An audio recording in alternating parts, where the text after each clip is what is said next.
Hey there, Alex from East to West Hunts here. Today I'm going to do a review on a set of binoculars. I just got these. Figured these are a little bit unknown.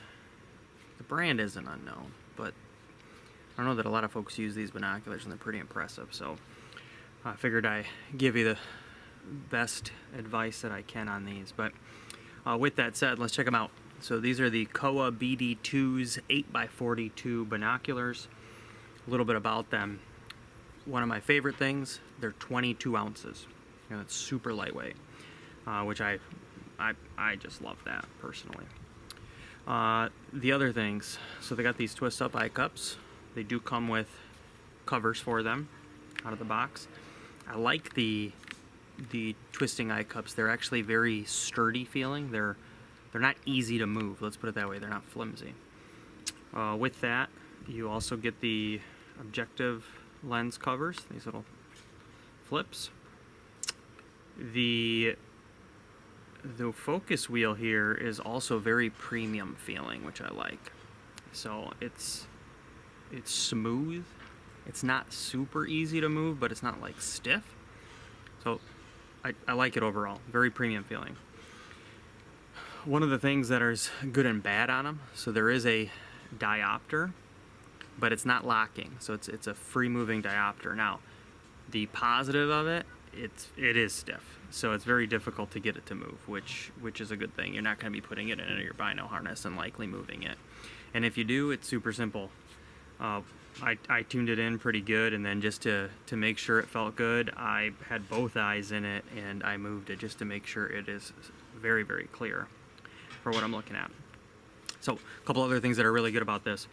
It does have a 1/4-inch thread here, so I can put an outdoorsman stud, or you know, if you're a Vortex fan, or gosh, there's plenty of other products out there now that are copying the outdoorsman's aspect. So that's a perk if you're going to use that with your tripod. The other one, and really probably the best thing about these, is so they have fluoride in the lenses, which is huge, and it's actually going to brighten it and crisp up the view. And the thing that I love the most about these is their wide field of view. So if you're not familiar with field of view, what it means is how big is your view? Like, how wide is your view? So these things push 429 feet for every 1,000 yards that you're glassing, which is incredible. And I want you to think about that, right? Let's say you're using a pair of 12x50s or 15x56s, right? Those are more powerful on the magnification.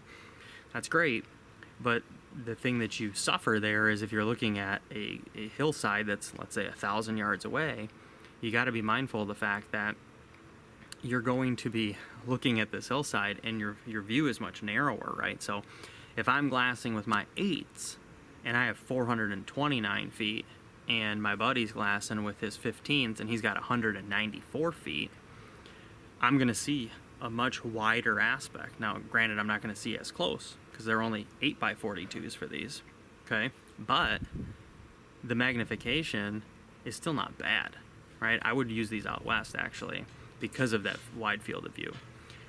So think about that. There's a deer that's moving, and I'm able to see it because I have this wide view, but my buddy only sees half that view, and that deer's not even in it. So by the time he turns, that deer might be behind a tree. He might not see it at all.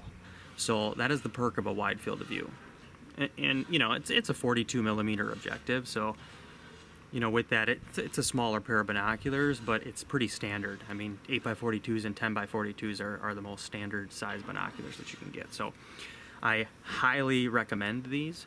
Now with that, I did put a MagView adapter on this, so I'm not going to go over the MagView, but with that you'll actually be able to see some views of what this looks like, because it is pretty crisp. I'm very impressed with how good these look when I'm looking through them.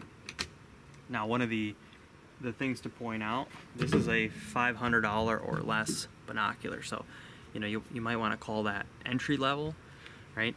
I'd kind of say that like $250 to $500 range, right? You can find a lot of stuff there. So these are right at that, like, I don't know, I've been finding them for like $450, $480, a lot of options out there, but they are crisp. They're crisp. They got a very nice sweet spot thing that I'll knock them on, and obviously this is why they're entry level. They got the fluoride in there, which is great, and it brightens it up, and it does make it very sweet in the center. That sweet spot is very, very crisp. But I'll say that kind of lasts for maybe 65 to 70% of the view, and that last 30% in the exterior part of the view is going to get a little bit blurry. So, you know, again, what's that toss-up of what you want to take? You know, for me, I don't think I'm going to miss any animals looking at this compared to a higher end binocular, because, you know, 85% of the time you're catching movement. You're not catching, ooh, that doesn't look normal, right? That the tree branch versus the horn, you know, yes, it's happened, but again, 85% of the time you're catching movement. You're not seeing something stick out like a sore thumb. Will you? Sure, they're crisp. I mean, you certainly could, but be mindful of the fact that if you're looking at a very, very far away point, I don't know that that's what you're going to get out of it. That's where you would want to potentially look at a higher magnification or have a spotter with you, right? So if I was glassing with these 8s, I'd be glassing with 8s and 15s. If I'm glassing with 10s, it'd be 10s and 18s, or I'd have a spotter and whatever binocular I'm having. So again, really impressed with these. I think they look awesome. They're super sharp. And the mag view adapter that's added onto it, just I can clip it on and get a good view there. So with that, if you have any questions, comments, pop them below on the channel here. Please subscribe, as I'm going to continue adding more to these, and we'll go from there. Thanks.